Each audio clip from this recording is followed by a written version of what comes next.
Hola, hola, muy buenas tardes con todos. Gracias a todas las personas que nos siguen a través de las distintas redes sociales, que siguen nuestras conferencias, que cada semana a semana llevamos a cabo desde esta comunidad de Conéctalo, en la cual se sigue alimentando y se sigue fortaleciendo con profesionales destacados de nuestro sector, de nuestro medio, del sector jurídico del país. El día de hoy nos acompañan dos destacados profesionales para tratar un tema bastante interesante sobre la ley orgánica reformatoria al Código Orgánico de la Función Judicial recientemente aprobado. Nos acompaña en el día de hoy la abogada Melania Carrión. Melania Carrión es abogada por la Universidad Nacional de Loja, magíster en Relaciones Internacionales por la Universidad Andina Simón Bolívar y magíster en Ciencias Sociales por la Facultad Latinoamericana de Ciencias Sociales Flaxo, sede Ecuador. Desde 2013 se desempeña como asesora en la Asamblea Nacional de la República del Ecuador, en las comisiones especializadas permanentes de justicia y estructura del Estado y soberanía, integración, relaciones internacionales y seguridad integral, liderando como asesora algunos procesos como ley orgánica reformatoria al Código Orgánico de la Función Judicial, ley orgánica reformatoria a la ley orgánica de la Función Legislativa, Código de la Democracia, ley orgánica reformatoria al Código Orgánico Integral Penal, entre otros. Ha trabajado como profesional y consultora en la construcción de políticas públicas y desarrollo de normas técnicas en el Ministerio de Inclusión Económica y Social, MIES, Secretaría de Planificación y Desarrollo, SEMPLADES, y Secretaría Nacional de Educación Superior, Tecnología e Innovación, CENESID. Ha realizado investigaciones y publicaciones en el ámbito de políticas públicas de transparencia, buen gobierno, derechos humanos, partidos políticos y think tanks. Ha sido profesora titular y docente investigadora en la Universidad Internacional del Ecuador y de la Universidad Internacional SEC, docente invitada en la Pontificia Universidad Católica del Ecuador y coordinadora de docencia e investigación en la Escuela de Gobierno del Instituto de Altos Estudios Nacionales. Nos acompaña también el abogado Óscar Obando. Óscar es abogado por la Universidad de las Américas, máster y especialista en Derecho Procesal por la Universidad Andina Simón Bolívar, máster en Criminología y Seguridad y candidato a doctor en Derechos Humanos, Democracia y Justicia Internacional, ambos por la Universidad de Valencia. 10 años de experiencia en asesoría y patrocinio jurídico, así como 4 años de experiencia específica en el desarrollo de políticas y estrategias para el acceso a la justicia de grupos vulnerables.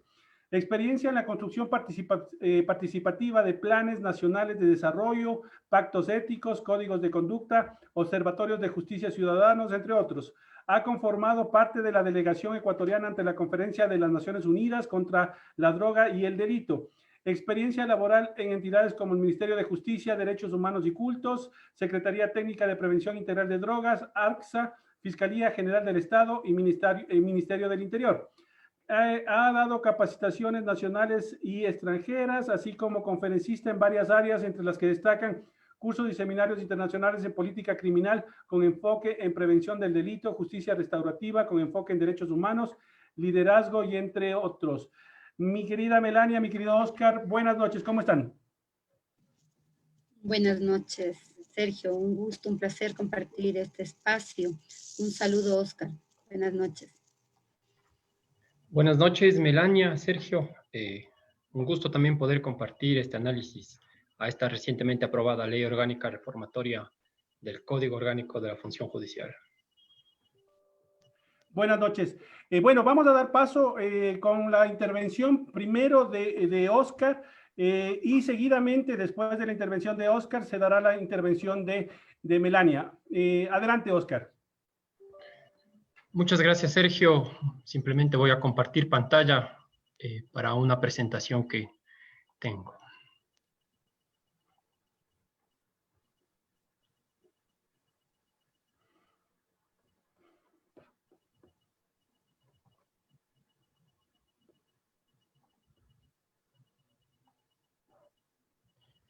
Si me confirman si la presentación se ve en pantalla, doy inicio. Ok. Bueno, no sin antes agradecerte, Sergio, la invitación a hacer un análisis de esta recientemente Ley Orgánica Reformatoria al Código Orgánico de la Función Judicial, sin prejuicio de que haré una aproximación rápida de cuál fue el trámite legislativo de esta norma. lo que me quiero concentrar es en esta innovación, esta creación de los jueces especializados en delitos relacionados con corrupción y crimen organizado. Para el efecto y para hacer un poco didáctico este análisis, voy a dividir esta presentación en tres ejes, digámoslo así, en tres componentes. Como dije en un inicio, vamos a repasar rápidamente cuál fue el trámite legislativo que recorrió esta ley. Vamos a ver una estructura, una radiografía y las reformas de la norma, los ejes de la reforma.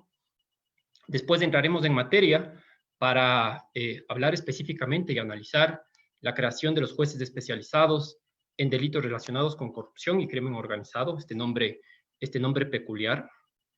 Y haremos unas observaciones y el análisis del articulado que crea esta figura. Y finalmente haremos unas conclusiones y reflexiones finales. Espero ser lo más sucinto posible, de ahí que voy directamente al grano. Ok, desde un seguimiento ciudadano y como profesional del derecho también, hemos visto cómo esta ley parte de, digamos, 6 propuestas.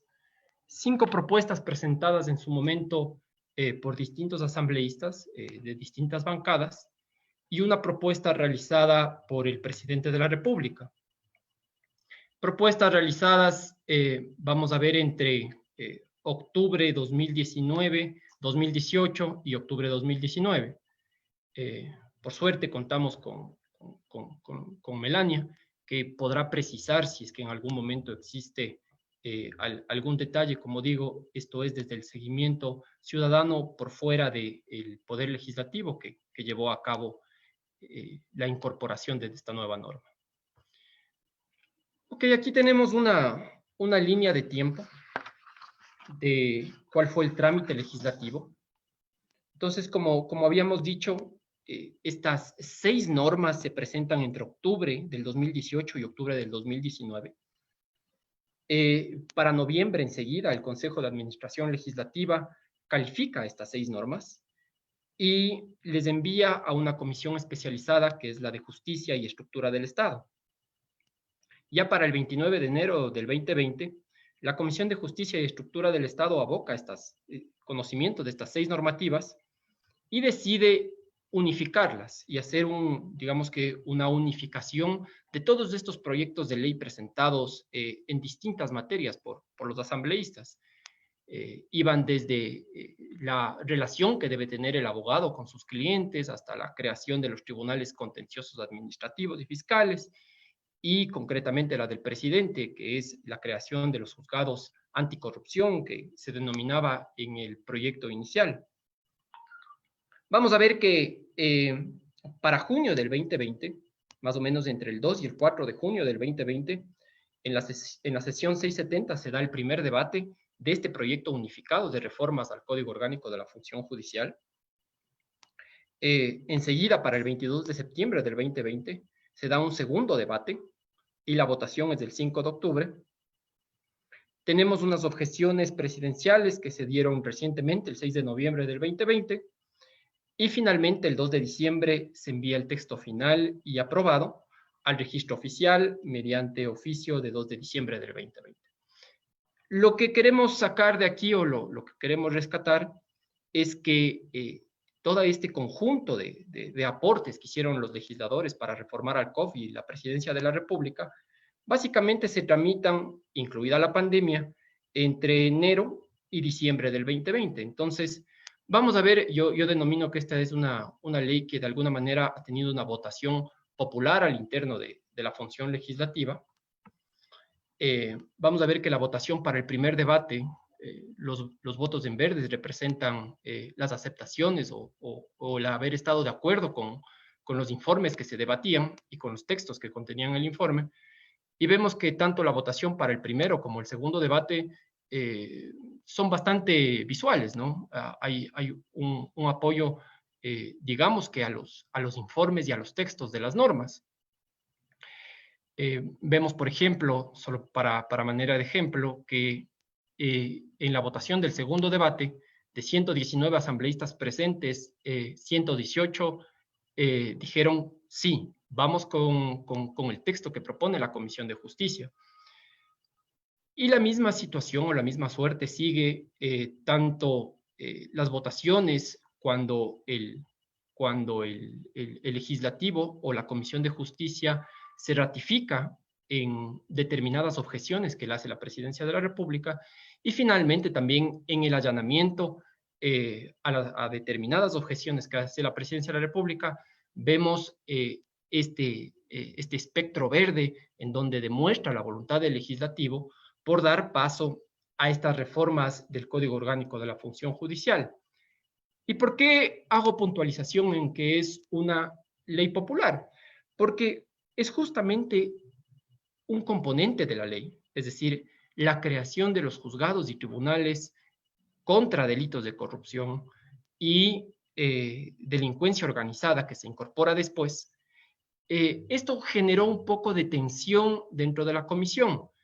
Ya hablaremos más adelante de cuál fue la tensión, pero me adelanto a decir que existieron determinadas voces dentro de la comisión que creían que simplemente es un cambio de nombre, que no es realmente una lucha contra la corrupción, la creación de estos juzgados y de estos tribunales, sino simplemente se hace un cambio cosmético, se escuchó dentro de la comisión. En el análisis que haré en la parte final de esta presentación, vamos a ver que si realmente es un cambio cosmético, es un cambio profundo o son los primeros pasos a un régimen anticorrupción y a un régimen antidelincuencia organizada en la que se incorporarían las judicaturas. Ok, vamos a hacer una radiografía de cómo está estructurada esta norma. Entonces, la Ley Orgánica Reformatoria al Código Orgánico de la Función Judicial se compone de 65 artículos, tiene 2 disposiciones generales, tiene 26 disposiciones transitorias y 5 reformatorias. Entonces, ahí también podemos ver, apreciar en porcentajes cómo está dividida esta norma, ¿no? Digamos, esta es una estructura, es una radiografía, si se quiere, de esta nueva ley que ya tenemos enviada al registro oficial. Hay que rescatar que muchas de las disposiciones transitorias, 26, que comprende el 27% del total de la norma, hacen incorporaciones importantes, tanto desde el punto de vista de digitalizar determinadas situaciones para la función judicial, como las citaciones, la creación de un casillero único ciudadano para recibir citaciones, notificaciones, y hacen unas incorporaciones. Las reformas van variadas desde el Código Orgánico de la Función, desde el Código Orgánico General de Procesos a la Ley de Registro Civil, etcétera. Pero sin el afán de desviarme de cuál es la materia de esta exposición, voy a continuar con los ejes. Dentro de la comisión se hablaba que esta norma reformatoria contiene 3 ejes, ¿no? Entonces tenemos un primer eje que es la lucha contra la corrupción. Todos se decían, ¿no? Desde la misma exposición de motivos con la cual la Presidencia de la República envió esta propuesta reformatoria al Código Orgánico de la Función Judicial, decía, bueno, necesitamos rapidez, agilidad, necesitamos jueces especializados. Muchas veces nuestros jueces están por debajo de las estructuras criminales, mientras las estructuras criminales son muy sofisticadas, nuestros jueces todavía necesitan aprender en relación a cómo funciona un offshore, en temas administrativos, temas tributarios, temas fiscales. Esa era más o menos la exposición de motivos que hizo la Presidencia de la República en este primer eje. También se habla de una transparencia dentro de la función judicial. Se necesita que dentro de la misma función judicial exista una predisposición para que el funcionario que conoce de un acto de corrupción pueda denunciar de manera anónima y rápida. Y digamos que esto se instrumenta de alguna manera ya en la práctica con la creación de los juzgados y tribunales especializados para conocer y juzgar delitos relacionados con corrupción y crimen organizado. Voy de manera rápida a hablar de los otros dos ejes que no son materia de esta exposición, pero con la finalidad de dejar mencionado, voy a mencionar rápidamente. Se habla también que existe un segundo eje de fortalecimiento de la independencia y transparencia de la función judicial, sobre todo el tema de la independencia vinculado con la sentencia de la Corte Constitucional, en donde se establece ya que finalmente el Consejo de la Judicatura, como un ente sí de administración, de gobierno, no puede entrar a hacer valoraciones de carácter jurisdiccional respecto de las decisiones de los jueces. Ahí también se toman en cuenta temas relacionados a evaluación continua, el periodo de duración de los jueces de la Corte Nacional, y todo eso también de alguna manera se legisla y se norma en ese tema. Y finalmente hay un tercer eje que es de institucionalidad del sistema de justicia, y sobre todo aquí se hace mucha énfasis en la Defensoría del Pueblo, que hizo incorporaciones importantes para fortalecer su institucionalidad. En la creación y el fortalecimiento de la Escuela de la Función Judicial, se crea un consejo directivo. Esto simplemente con la finalidad de dejar enunciado estos ejes 2 y 3 que, como dije, yo me voy a concentrar en el primero.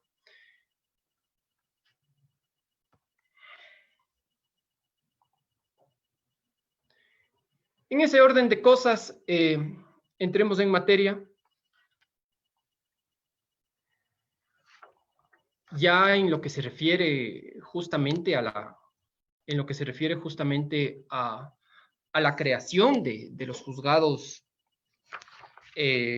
especializados en delitos relacionados con corrupción y crimen organizado, tenemos que la propuesta inicial, como se dijo, vino de la Presidencia de la República. Esta es una propuesta que lo envía el presidente en el marco de la lucha contra la corrupción, decía la exposición de motivos, ¿no? Y esto fue específicamente, digamos que, para delitos relacionados con corrupción. El proyecto original hablaba de jueces anticorrupción. En la comisión y en el debate, como mencionamos, no estaban muy conformes con esta propuesta de ley. De hecho, creo que fueron de los puntos neurálgicos o disidentes, en donde, como dije en un inicio, se creía que es un cambio cosmético. Entonces, ya en la discusión, en los aportes, en la recepción inclusive de los delegados del Consejo de la Judicatura, se decide ampliar la competencia de estos jueces y se dice, a ver, los delitos relacionados con la corrupción, entendamos los que son en contra de la eficiencia de la administración pública, el peculado, la concusión, el enriquecimiento ilícito, no ameritan la creación de estos jueces. Entonces, vamos a sumarles, no solamente hagámosles anticorrupción, sino vamos a hacerles también en contra del crimen organizado. Entonces, para el efecto del artículo 42 del texto final enviado al registro oficial, empieza ya a hacer estas modificaciones de carácter semántico, ¿no? Entonces, por ejemplo, el artículo 42 va a entrar a sustituir al número 3 del artículo 183 del COF, del Código Orgánico de la Función Judicial. Entonces dice la sala de lo penal, penal militar, penal policial y tránsito, hay que agregarles también los nombres corrupción y crimen organizado. Entonces, ese es el nuevo nombre que tendrá nuestra sala de la Corte Nacional de Justicia, agregándole corrupción y crimen organizado. Temas de orden semántico con la finalidad de incorporar esta nueva visión, ¿no? Bueno, ahí un poco simplemente con la finalidad de la rigurosidad del tema, no se omite el cambio de la denominación en el artículo 186 del mismo COF, ¿no? Entonces, por un lado tenemos en una parte del Código Orgánico de la Función Judicial que la sala es de penal, penal militar, penal policial, tránsito, corrupción y crimen organizado, pero en otra se nos fue y se quedó con su nombre original, que será penal, penal policial y tránsito. Pero bueno, digamos que esas son situaciones de orden menor.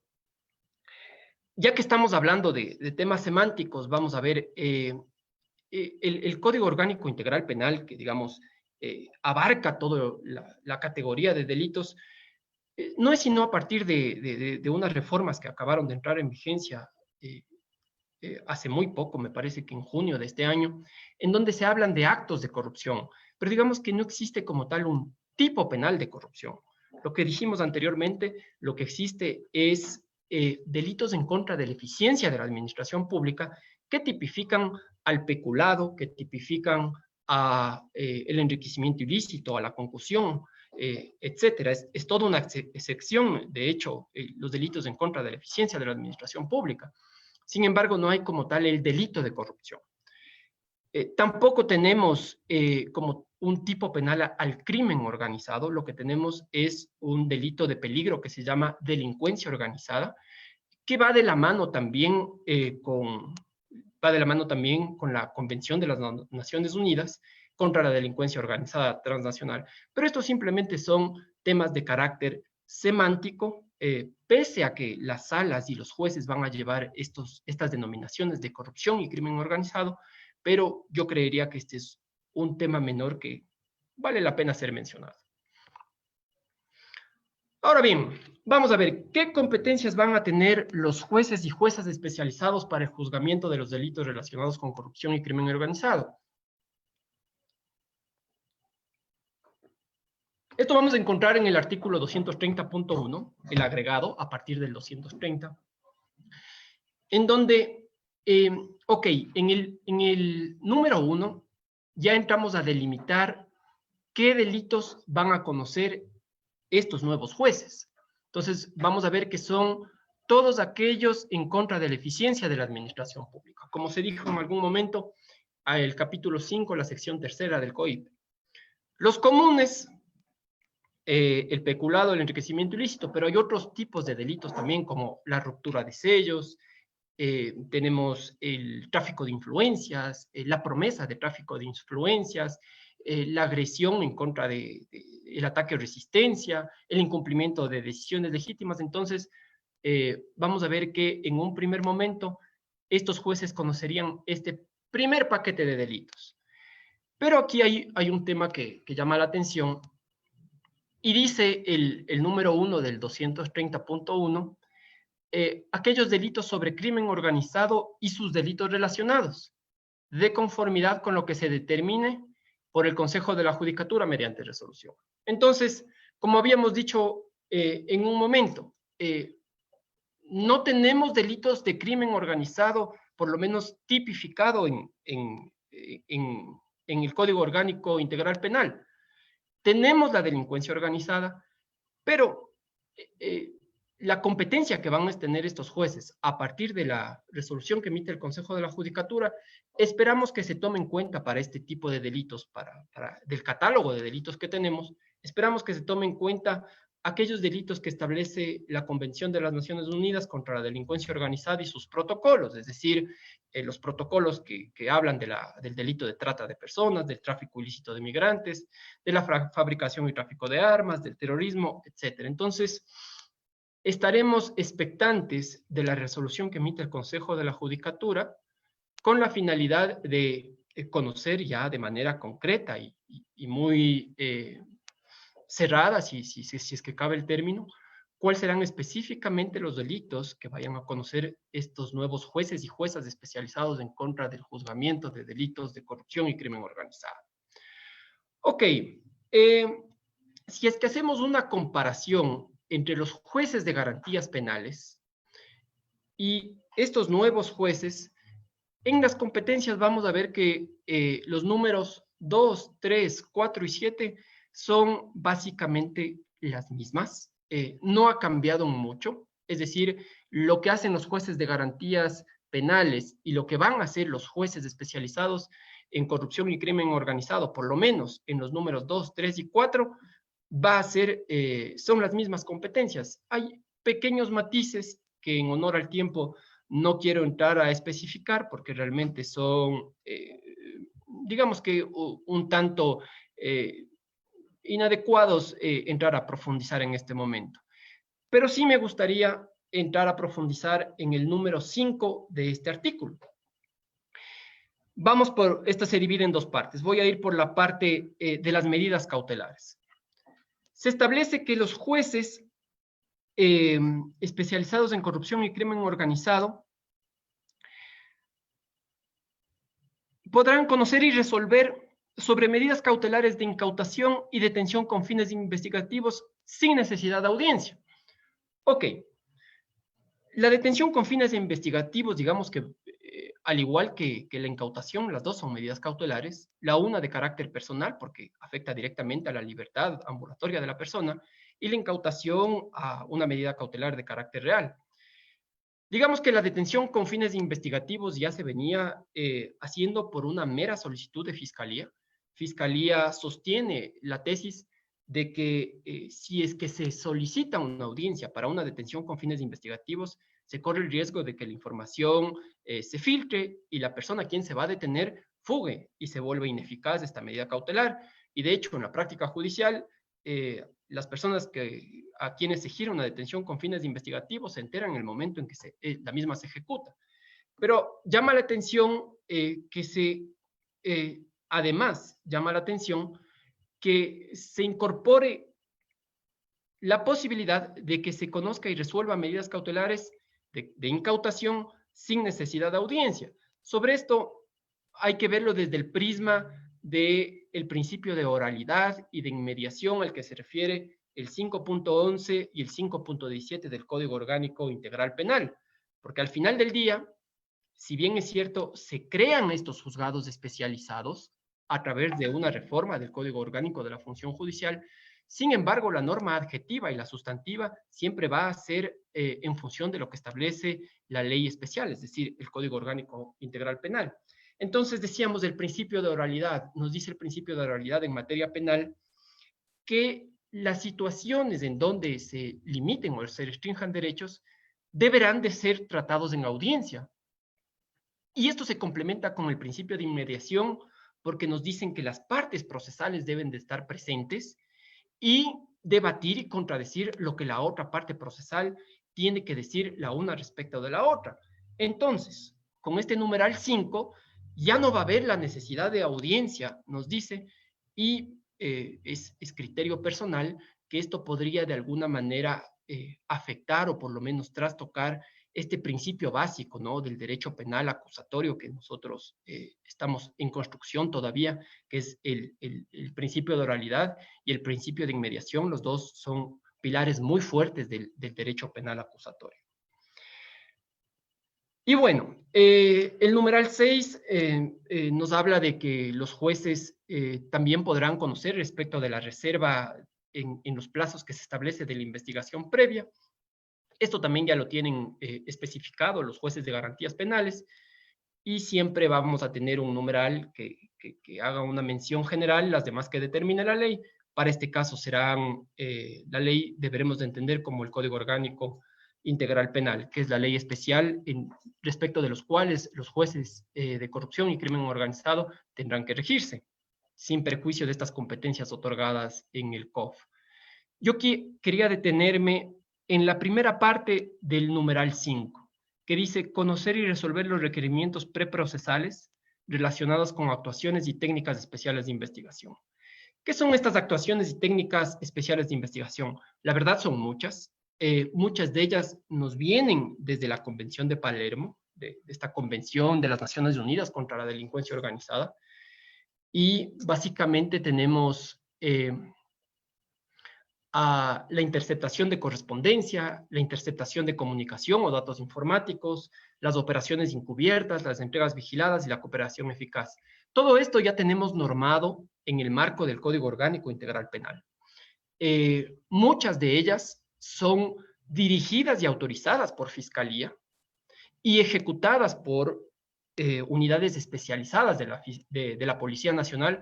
Por ejemplo, el agente encubierto, ¿no? Este agente encubierto que se incorpora como un miembro de la organización criminal, se gana la confianza de sus integrantes con la finalidad de receptar quiénes forman, cuáles son sus medios operantes, e inclusive la ley le faculta para que cometa determinados delitos sin que necesariamente tenga responsabilidad penal, siempre y cuando actúe en los marcos de la reglamentación que existe en el Código Penal para el efecto. Lo propio, la interceptación de comunicaciones o datos informáticos, para esto también existe un reglamento de la Fiscalía. Entonces, en donde quiero enfatizar es que entre Fiscalía y Policía Nacional, entre estas dos unidades especializadas, tanto de la Fiscalía como de la Policía Nacional, se autorizan, se fundamentan y se ejecutan estas operaciones. Pero el papel radical e importante de los jueces aquí no es necesariamente formar parte o incorporarse a estas operaciones encubiertas, porque eso es materia de la policía. Lo que debe de hacer un juez de garantías penales en estos casos es controlar que se realizan estas operaciones encubiertas, estas interceptaciones de comunicaciones o datos informáticos en el marco de los principios de necesidad, de proporcionalidad y de excepcionalidad, porque debemos de tomar en cuenta que son operaciones de carácter muy invasivas, en donde se pueden, para el caso, por ejemplo, de la delincuencia organizada, monitorear las comunicaciones, la correspondencia, las videoconferencias. Hay una serie de datos informáticos que pueden estar siendo monitoreadas por hasta 6 meses. Y dice la normativa que en caso de una motivación pueden prorrogarse hasta 6 meses más. Entonces, el papel fundamental del juez ahí es controlar, es no formar parte o asumir posición o tomar parte de estas operaciones, sino controlar que las partes procesales, en este caso la Fiscalía, con el apoyo de las unidades especializadas de Fiscalía, no abusen de estas medidas que son de carácter, muchas de ellas excepcional, y que deben de verse sobre la prisma de la necesidad y de la proporcionalidad. Ok, continuamos y con este tema dejamos de lado de los jueces y también se crean, como dijimos, los tribunales especializados para el juzgamiento de estos delitos. ¿Qué delitos? Está claro y enmarcado que son aquellos en contra de la eficiencia de la administración pública y los que nos dirá el Consejo de la Judicatura mediante una resolución motivada que tienen que ver con el crimen organizado. Como dije en un inicio y enfatizo en este momento, esperamos que se tomen criterios objetivos de tal manera que no se incorporen un gran catálogo de delitos relacionados con el crimen organizado, sino aquellos que la nomenclatura internacional los ha calificado como tal. Para el efecto tenemos esta Convención de Palermo que puede servir de mucha ayuda. Ok, aquí lo que debemos de enfatizar es que tenemos, primero la norma es clara, ¿no? Se habla de que en la ciudad de Quito habrá el número de juzgadoras y juzgadores que determine el Consejo de la Judicatura para que integren los tribunales especializados de juzgamiento de los delitos ya referidos. Entonces, en un principio, la norma habla de Quito. Por aquí tenemos una disposición de que estos mismos juzgados tienen jurisdicción distrital de carácter nacional. Entonces, deberíamos de entender de que, al igual que ya existen fiscalías especializadas en donde conocen delitos de varios lugares del país, desde Quito, vamos a tener también estos juzgados que van a poder conocer varios delitos cometidos en distintas partes del país acá en Quito. Es decir, estamos compatibilizando de alguna manera lo que ya existen en las fiscalías especializadas, que también se denominan de delincuencia organizada transnacional. Vamos a tener también estos juzgados que de alguna manera van más allá de la competencia en razón del territorio y van a juzgar, por ejemplo, delitos que se cometan, qué sé yo, en Santa Elena, ¿no? Sin embargo, la normativa deja abierta la posibilidad de que se creen también tribunales distritales especializados en lugares en donde existan cargas procesales. Vamos haciendo unas reflexiones sobre este tema. Ok, como dijimos en un inicio, una gran discusión de la comisión al interno fue que se está cambiando la etiqueta, que el hecho de que una porción de jueces de garantías penales anochecen siendo jueces de garantías penales y amanecen siendo jueces especializados en delitos de corrupción y crimen organizado, en nada incide en la lucha contra la corrupción. Eso fue más o menos las voces que se escuchaban dentro de la comisión. De hecho, en un momento hubo una abstención para que este paquete de reformas forme parte de la ley reformatoria. Sin embargo, digamos que se fue solventando esas decisiones. Pero, ¿es realmente así? Vamos a ver, pueden existir razones para creer que en efecto es así. De acuerdo al Código Orgánico de Finanzas Públicas, la presidencia necesita de un dictamen favorable para emitir un proyecto de ley, a ver si es que va a haber afectación presupuestaria, si es que la norma va de la mano con la planificación en las finanzas públicas. Entonces, en el dictamen específicamente que envía el presidente de la República con la finalidad de crear los juzgados anticorrupción, hoy ya los juzgados especializados en corrupción y crimen organizado, el Ministerio de Economía y Finanzas en la parte pertinente dice que el financiamiento de la creación de estos juzgados y tribunales se realizará con el presupuesto vigente del Consejo de la Judicatura, es decir, no existe un presupuesto adicional. Asimismo, las intervenciones de los delegados del Consejo de la Judicatura en varias ocasiones hicieron énfasis en que se va a optimizar los recursos y el talento humano y que de momento no están pensadas nuevas vinculaciones de nuevos jueces. ¿Esto qué quiere decir? Que se va a meter mano, para decirlo de una manera coloquial, de lo que ya existen, es decir, de los jueces y de su equipo de trabajo, que básicamente son los secretarios y los ayudantes judiciales, y se les va a llevar a conformar estos nuevos juzgados y tribunales especializados. Por eso decía, si es que es un cambio de etiqueta, existen razones para creer que es así. Pero esto no es lo que más preocupa. Al final diré realmente en donde creo que los abogados en libre ejercicio y los ciudadanos en general debemos de poner mucha atención. Pero vamos con una segunda idea, la gestión procesal.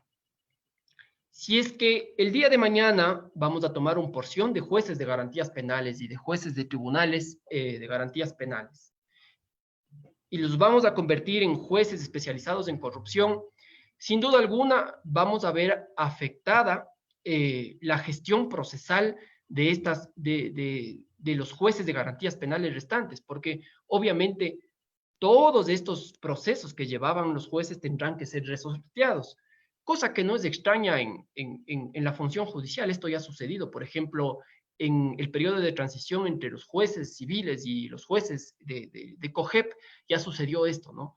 Entonces, ¿qué ha generado esto? Ha generado una suerte de retraso y demora en el acceso a la justicia, porque justamente lo que antes conocían 10 jueces, hoy van a conocer 5 o 6, depende de cómo el Consejo de la Judicatura valore.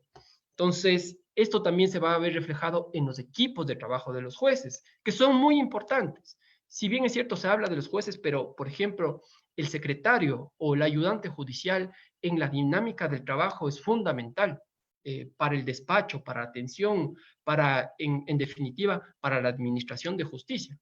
Entonces, recordemos que el juez sin secretario y ayudante judicial está incompleto.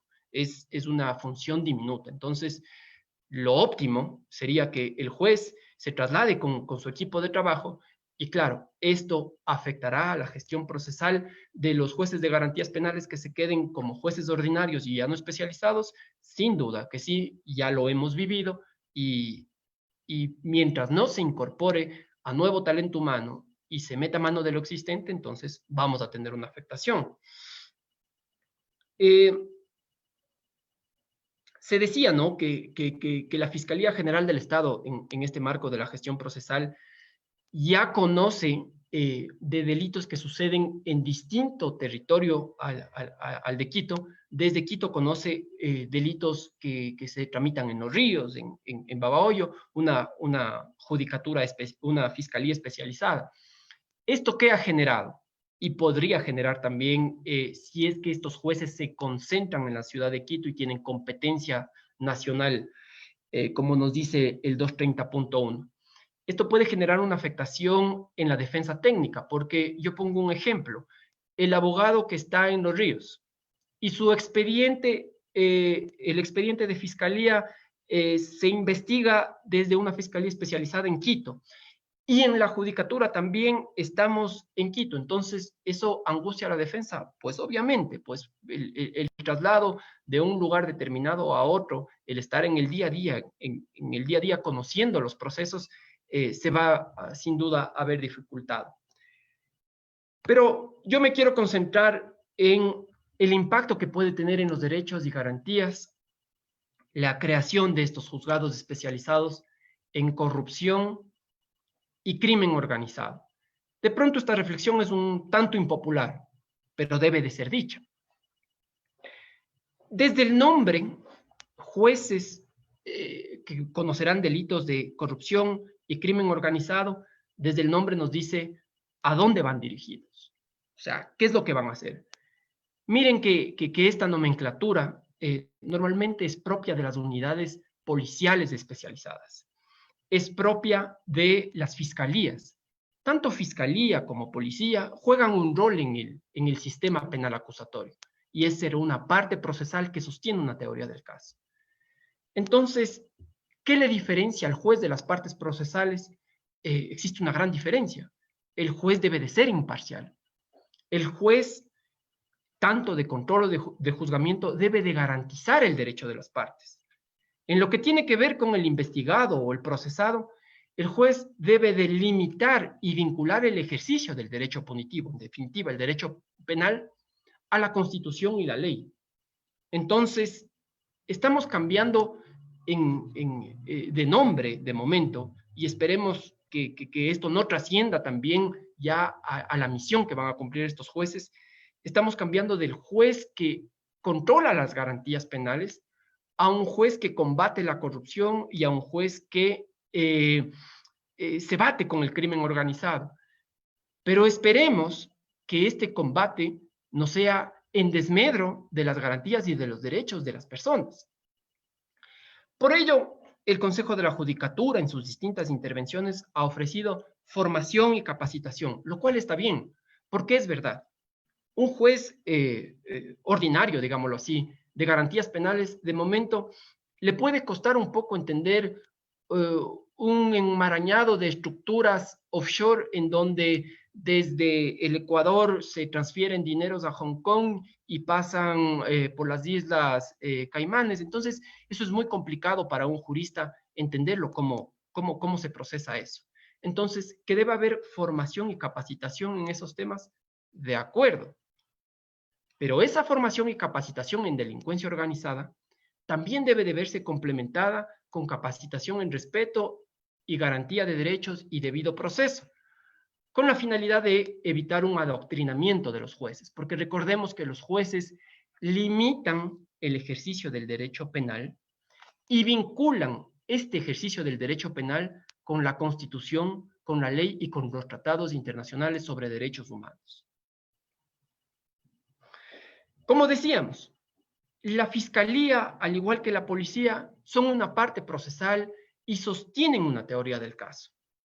En nuestro régimen penal actual, la fiscalía es la directora del proceso penal y se sirve de los distintos estamentos de sus órganos auxiliares, sobre todo de estos órganos especializados de criminalística, de unidades especializadas. La defensa técnica también juega un rol en el proceso penal, y que es llevar a cabo una teoría y probarla. Pero el juez debe de ser imparcial, como se dijo. ¿Y qué quiere decir esto? A la luz de los jueces especializados anticorrupción y contra el crimen organizado, debemos evitar que estos jueces se vuelvan funcionales y se violente el acceso a la justicia imparcial. Dejemos que la fiscalía, dejemos que las unidades especializadas de la policía hagan su rol, pero también permitamos que el juez cumpla su rol de hacer un juzgamiento imparcial y sobre la base de lo que le aporten las partes. Evitemos que existan sesgos o que existan acomodos en una de las partes procesales. Y con esto quiero terminar. Debemos de evitar que se genere un derecho penal de excepción. ¿Qué quiere decir esto? Que el conocimiento por parte de estos jueces de este tipo de delitos se convierta en un mero formalismo en donde los procesados atraviesen por la justicia, los jueces simplemente cumplan un rol formal y se sentencien sin méritos. Todos estamos de acuerdo en que la corrupción atenta en contra de la democracia, atenta y pone, de hecho, en vilo a las instituciones del Estado. Pero debemos también ser conscientes que los derechos y las garantías de las personas frente al Estado, frente al ius ponendi, frente al ejercicio del derecho penal, también debe de verse garantizado por un juez imparcial de garantías penales. Yo agradezco mucho, espero no haberme excedido mucho en el tiempo y hasta aquí mi intervención.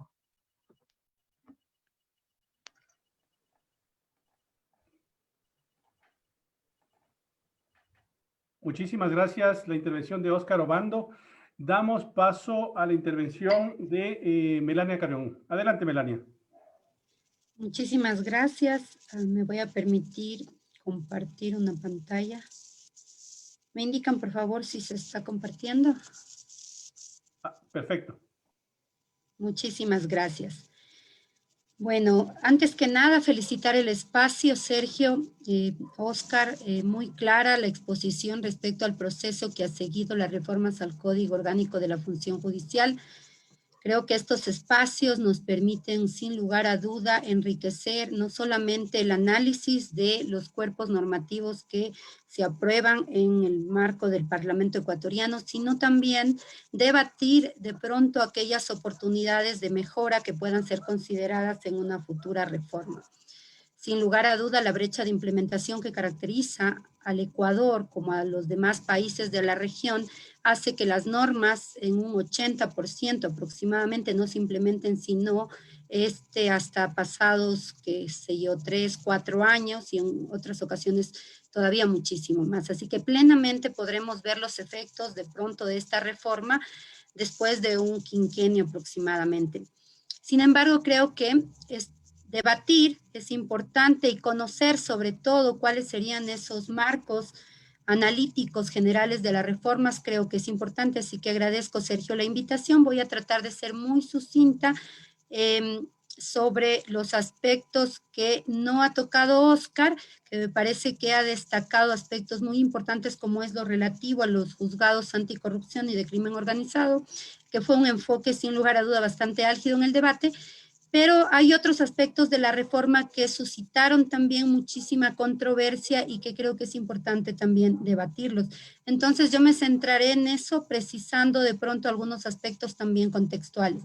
Mi exposición entonces se va a referir a esos elementos y luego plantearé algunos aspectos que de pronto fueron discutidos y que no necesariamente tuvieron, a mi criterio, la mejor respuesta por parte de la Asamblea Nacional y que pueden llegar a ser desafíos luego en la implementación del Código Orgánico reformado. Por último, plantearé algunos desafíos que considero necesarios también considerarlos a propósito de la vigencia de esta ley. Los jueces tienen 4 singulares características: escuchar cortésmente, responder sabiamente, ponderar prudentemente y decidir imparcialmente.